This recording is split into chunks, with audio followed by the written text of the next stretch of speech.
Then after you push the mower, all right, we're going to ride it, okay? And I know here in Lake County, you guys like things like hydraulics, and so we're going to low ride after that, so you're going to have to low ride, all right? Then after we low ride, we're going to kick the cat. We don't want to harm any animals, so we're going to kick the cat. So 1, 2, 3, meow. You got to make that sound. 1, 2, 3, meow, okay?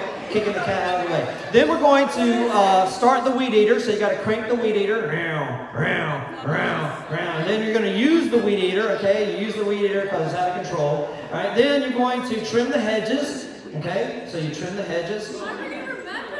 That's all right. We'll walk you through it. And then you're going to pretend like you're Edward Scissorhands. Edward Scissorhands, and so you've got, you know, scissors for hands. Then after that, you're going to pull weeds. So you got to get all the weeds out. Then you're going to rake leaves. Rake leaves.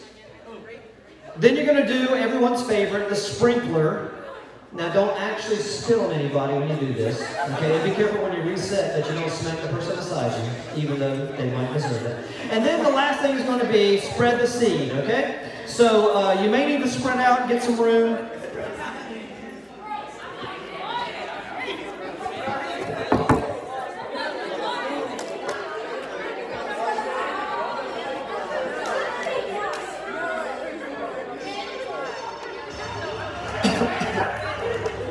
All right, so ACA, are you guys ready? Oh, come on. Are you ready? All right, good. That's what I like. All right, we're going to start out by jumping up and down. So here we go. Move.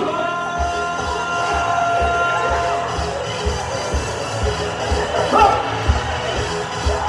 Yep.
So let's move it.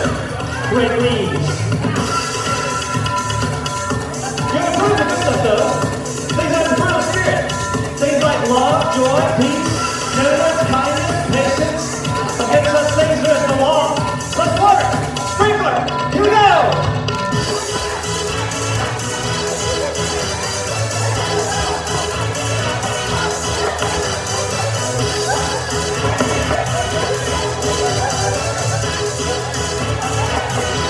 Put the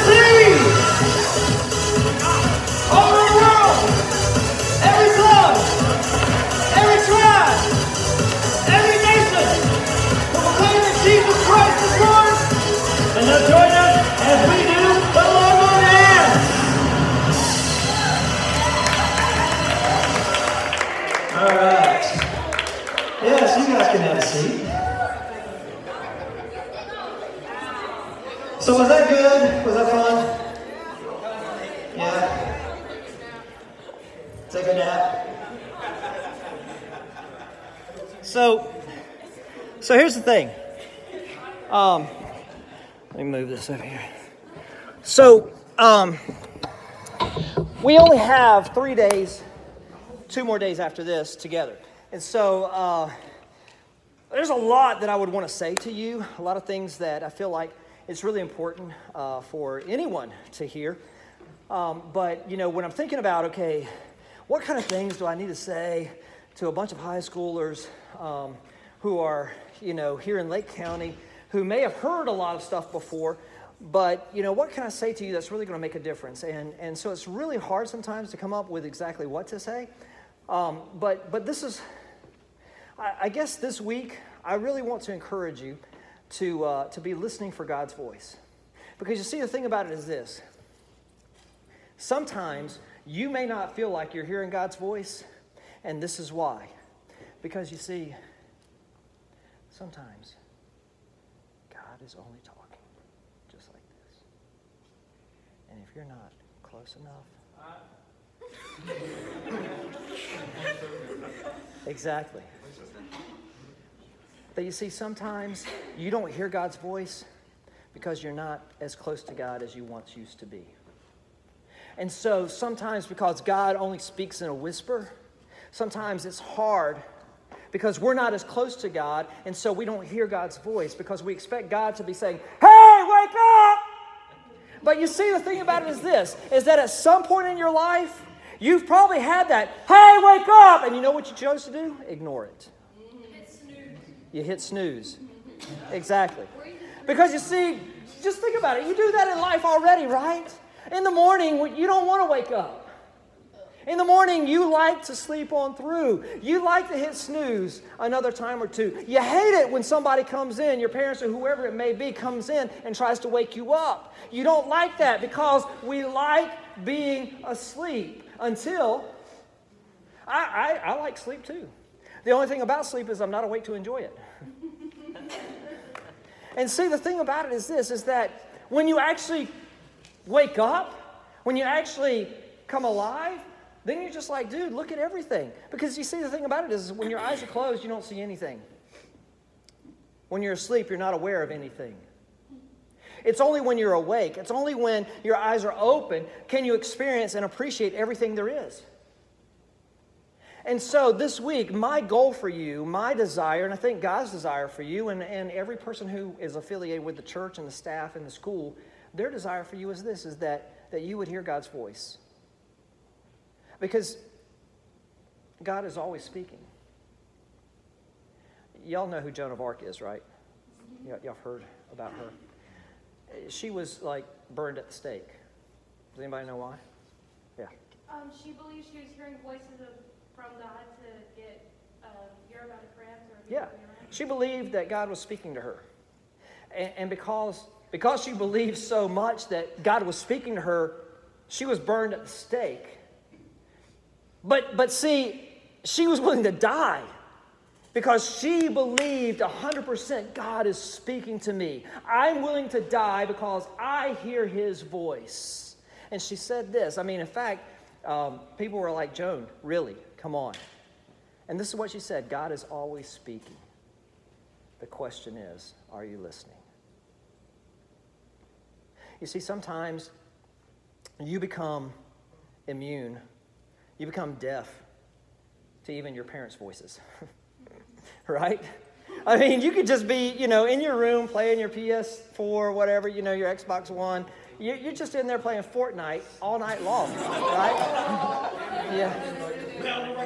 Now, let me ask you this. I just saw something. I saw an article yesterday, and like, I don't know. I'm not saying this is cool or not cool, but I'm just going to give you. I don't. Do you guys do a prom here? Do y'all do? Okay. Oh, it's this Saturday. Well, if you don't have a date yet, I saw yesterday that actually people are asking each other out through Fortnite. So, yeah. So you might want to try it. If you hadn't got your date yet, you know, just invite them to a game. But you know, the thing about it is this, is that we can be in our own world, and your parents or somebody else, or you might even get your alarm might go off, or your phone, somebody's trying to contact you or whatever, but you're so wrapped up in your own world, you don't ever hear them. And it's not until they actually call your name. You ever had that happen? Yeah. Where your parents call your name, and they don't just use the first name, right? They use every name you've got, right? Yeah, and it's like when they use every name you've got, you know, I better listen up, I better pay attention. And so the thing about it is this, God knows your name. And He knows how to get your attention. And the question is, what are you going to do after that? Because we all have choices that we make. We can all make choices whether we listen or not. And so you have all these voices in your head all the time, and it doesn't mean that you're schizophrenic or something like that. It just means that you have all these voices in your head. Whether it's, your music, the people on, Xbox Live, you got your friends at school, you got your teachers, you got your parents, you got, TV, you've got Netflix, you've got, whatever. You've got all of these voices try to tell you what to do and how to live. You turn on CNN, you turn on Fox, you turn on whatever, ABC, NBC, CBS, MSN, whatever. All these voices. And this is what I'm finding out a lot. And it's really sad that we live in this day and age where there's just tons of fake news. Y'all are aware of fake news, right? Yeah. Okay. And so the thing is that you don't know what's true and what's not true anymore. It's really kind of this blurred line. Y'all remember that song, like Blurred Lines, right? Okay. It's like real. Okay. It's FR. Okay. And so it's really difficult sometimes to know what the truth is. When I was probably about 18 years old, I went to work at this camp. And I had never gotten away that much. I was kind of just, I grew up in a small town. Similar to this, I grew up on the east coast of North Carolina. And, surfing community area, but I was not a surfer. So I didn't get to go away very often. And this camp up in the mountains of North Carolina had invited me to come and be a counselor there. So I was like, oh, this is cool. And so 18 years old, I'm going away on this camp. I took a bus to get up there and had to be picked up, like an hour away from the camp. And then somebody that I don't really know comes and shows up and they pick me up and they take me to this place. So it was like just completely out of the box, completely out of my frame of reference, just something I had never experienced before. And so we go through this week of staff training before campers come. And so we're going through all this staff training, and I'm meeting these cool people, and some people are like cowboys because they're up in the mountains. And then you got some people who are from the city, you got people from Florida who've been, invited to come and work at this camp. And so all these different people that I'm meeting. And so, I think it was like Wednesday or Thursday night, they were having this rodeo down the street because we're up in the mountains of North Carolina. And so they had this big rodeo. And so everybody's like, let's go to the rodeo. Let's go to the rodeo. And I was like, I'm not really into that. It's really, nah. And they were like, come on, man, just go. It'll be fun. So I was like, okay. Reluctantly, I was like, okay, let's go to the rodeo. Now, I get motion sickness. I don't know, does anybody else get motion sickness? No, this is why I can't play some video games. I mean, literally, if I just even look at the screen for like 20 seconds, I'm like puking my guts out, right? So, I mean, like I ride the Hulk, and it's like, I'm glad it's over just like that and I black out actually halfway around it, But there have been times, I threw up on the Harry Potter ride, okay? Yep, onto the screen, down on the floor. It was awesome. So, just hurling, during Harry Potter. And so I do. Motion sickness doesn't take long to affect me. So we're going through around these curves, whatever, in the mountains of North Carolina. I'm in the back seat, and so I'm kind of already feeling, and of course there's always this girl you want to impress, right? And so I'm just like, oh dear God, please do not let me throw up in this car. I mean, that would not be a good first impression, right? We would all agree. And so I am just praying, God, do not let this happen. Fortunately, we got there, and I was able to keep it together, but I was feeling kind of woozy, all right? So we get out there, and come to find out, they're going to have this, bull riding, and anybody can sign up. So some people are like, man, you got to do that. I was like, I don't want to do that. And of course, a couple of my friends that I made, they were like, well, you know, that would be really impressive for her to see you ride that bull. And I was like, come on, dude, no. And they're like, man, you got to do it. You got to ride it. Ride the bull. I mean, it's only 8 seconds. So I went and I signed my name up on this bull riding thing. And, I mean, I was petrified. And so, have any of y'all ever been to a rodeo? Okay, all right. So, have any of you ridden a bull? No? Yeah, Texas Roadhouse. That's a little bit different. I do not recommend it, all right? But we had to go through, you had to sign these waivers. They tell you, yes, I mean, do you understand what you're doing? I'm like, yes, I understand what I'm doing. And they're like, but you understand that, you know, something could happen here. Yes, sign the dotted line. You're over 18. I was like, yes, I'm over 18. Do all this kind of stuff, insurance, blah, blah, blah. You go through all that. Then they're like, okay, you're going to wait in this holding area. So we go over here, we wait. They've got like this bull that's inside this, you know, box, and they have like this little green light thing up there. And they're like, so they go through and they show me how to hold the ropes.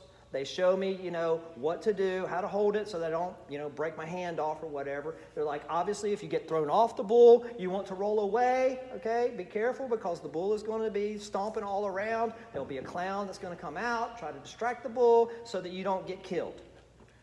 I was like, got it. So, I mean, obviously, my heart is beating out of my chest. I've never done anything like this before. I'm trying to impress this girl, and I'm just like, why am I doing this? Why? So my time comes. I get in there, and literally, I mean, I am sweating profusely. The guy helps me up onto the bull. He gives me my glove. I get it underneath, and he says, remember, if you fall, let go. Because the thing is, it could snap your wrist. So he's like, hold on, but when you start going, let go. So I'm in there. This bull is, I mean, it's like, it's ripping and raring and ready to go. So I'm just like, oh, Lord God, what is happening? Please don't let me die. Ha, ha, ha. And all of a sudden, the light turns green and the chute opens. And I mean, it is like I was on a firecracker. I mean, a rocket. This thing is like, whoo! And I mean, literally, I didn't even hardly make it out of the gate. It was like 1.5 seconds. And I mean, I was like on the ground. And I'm like, oh, Lord God, help, help, help!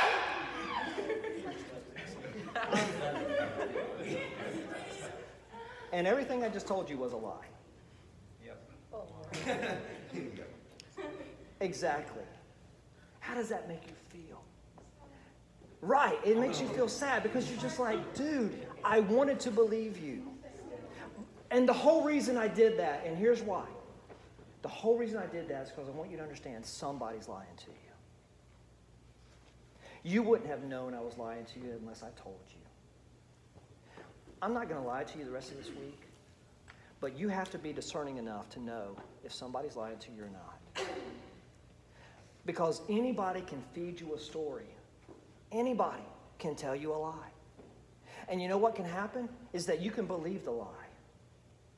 And you can end up, and the Bible says this, that there's a way that seems right. And the operative word there is seems. It sounds so good. It looks so good. This has got to be the right way. But it says this, that that path is wide. And there are a lot of people on that path. A lot of people who believe the story. A lot of people who are willing to buy into the lie. But there's one path. It's a narrow path. And only a few are going to find that path. Only a few are going to be on the truth, the path to the truth. And so, my question to you is, what do you believe? Do you believe the truth or a lie? And how do you know? How are you going to know what's the truth or a lie? You see, we have this here.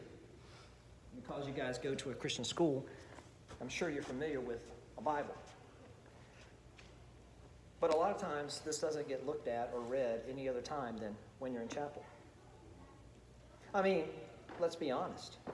We could have multiple copies of this in our house. I've got several, but yeah, I'm a pastor. But even before that, I had lots of copies of the Bible in my house. The question is, do I ever open it? Do I ever read it? Because you see, I can't know the truth if I never read it. Did you know that people who make counterfeits, you know what they do? They study the real thing. Even bankers. When bankers are going through their training, they don't study counterfeits. They don't go in and look at all the fake ones. You know what the bankers are taught? They go in and they spend hours handling the real bill. Hours of studying the real $100 bills, the real 20s. They spend hours handling it. They know how it feels. They know what it looks like. They know what it smells like. They know it by the touch. They can look at it, and just by that, they can know if it's a real one or a fake one. Not because they studied the fake one, but because they studied the real one. You want to know how you're going to know the difference between the truth and a lie? Studying the truth. Yeah, it's cool to, learn about cults. It's cool to learn about, the devil and the end times. All that stuff is interesting. But the thing about it is that the more you know the truth, you're going to realize when something fake comes along. The more you spend in the truth, the more the truth is going to transform you. And the more the truth is going to get inside of you. And the more you're going to be able to discern what's right and wrong. And so this week, my challenge to you is going to be this. When you hear God's voice, don't ignore him. Because there are going to be a lot of voices. And you're going to hear some voices saying, you don't pay attention to that. Don't listen to him. Don't listen to your parents. You're going to have a lot of voices that are going to say, be your own person. Follow your own truth. Do your own thing. Believe what you want to believe. But Jesus didn't give us that option. In John 14:6, anybody know that verse? John 14:6? No, that's 3:16. 14:6. Jesus said, "I am the way, the truth, and the life." So let's have a little. I have an English degree. Yippee! So let's have a little English class here. What is, in an English term, what is the word "the"? Huh? What is the word "the"? What part of speech? It's an article. What kind of article? No. It's what kind of? It's a definite article. Okay? Definite. What does the word definite mean? For sure. Absolute. Okay? So there's a reason we have an absolute, article. Because we also have an indefinite article. Give me what is an indefinite article? Huh? Not absolutely. Well, yeah, but give me what's a word that is an indefinite article? Huh? A. Okay? So let's just see how this changes the verse. If Jesus were to say, "I am a way, a truth, a life," if he used an indefinite article, what would that mean? There's other options. But Jesus did not use an indefinite article. He used a definite article, which means there is no other option. You don't get to pick and choose. You don't say Jesus is one among many, that he is the, a way among many. I've been to India where they have like 86 million gods. 86 million. I mean, basically worship whatever you want. Worship anything that moves. Worship your ancestors. Worship whatever you want. I mean, it's kind of just do your own thing. Did you know that even Buddhism, it's like the pathway to nirvana. It's like 186,000, I think, ways. 186,000 ways. I've been to South Korea. I've been to China. I've been to Vietnam. I've been to Thailand. I've been to all these places. I've seen how people and how adamant they are at worshiping what they worship. Some of them much more adamant than we are. And so it's really, really unfortunate and sad that they could be so devoted to something that's indefinite. To something that could be wrong, could be right. Who knows? Just work a little harder. Maybe karma will kick in and you can come back, your next life. But you see, Jesus did not give us that option. He said, I am the way. There is no other way. And that means, yes, Jesus is exclusive. It means that he set himself up above everything else. He doesn't give us the option to say, well, you know, yeah, you find your own way if you want. He said, no, there's only one way. And that means that everything else is fake. Everything else. Everything. And so you have to determine either what Jesus said is completely true or it's all false. All of it. You can't just pick and choose what you want out of the Bible. It's either all true or it's all false. But you have to make that determination. So this week, my goal is not necessarily to persuade you one way or the other. My goal is to just give you the truth. My goal is to present the truth before you and let you make your decisions. But I can tell you this, that the truth will change your life. The truth will, according to Jesus, set you free. The truth will give you more than what you expected. I think it's so interesting when a lot of times, and you know, you can be a student and like myself, I remember when I was your age, of thinking, well, you know, I feel like I know a whole lot. But then as I've gotten older, you know what I realize? I don't know hardly anything. And the older you get, you realize the less you know. And a lot of times the challenge is, at this point in time in your life, you may feel feeling like, hey, man, you know, I've heard it before. Come on, dude. And the thing is, yeah, I'm sure you've heard it before. The question is, did it change you at all? Did it matter to you at all? Did you allow it to work in your life? Did you allow God that opportunity in your life? And so, please, don't buy into the fake news. But understand this. And tomorrow we're going to probably talk maybe a little bit about some advertising and about how people are in the market for your mind. And, you know, you guys, your age bracket has so much what they call disposable cash that you're actually being marketed to, and people are looking to win your affection. They're looking to win your worship. And they're going to do whatever they can do to get your money and to get your mind. And so I want you to understand, I'm here to help you. And I want to talk to you about real life stuff. But it all starts here. You've got to make a decision. Who's lying to you? Let's pray. So God, we thank you for this time together. We thank you for your love and for your word that you've given us. We thank you that, God, you're not playing games with us. You're not trying to manipulate us. You're not trying to trick us. But God, you are trying to convey your love to us each and every day. And sometimes you do it by bringing people in to speak, but God, you have been speaking long before we got here. And so we know that you're always present, you're always working. And so, Father, I pray that whatever these students need to hear this week, that you would speak to them. And that, God, they would be able to discern what is the truth and what is a lie. And, Father, I pray that they would choose you. Thank you for your love for us. Thank you that you've come to set us free. In Jesus' name, amen. All right, thanks so much. It's good to be here with you guys.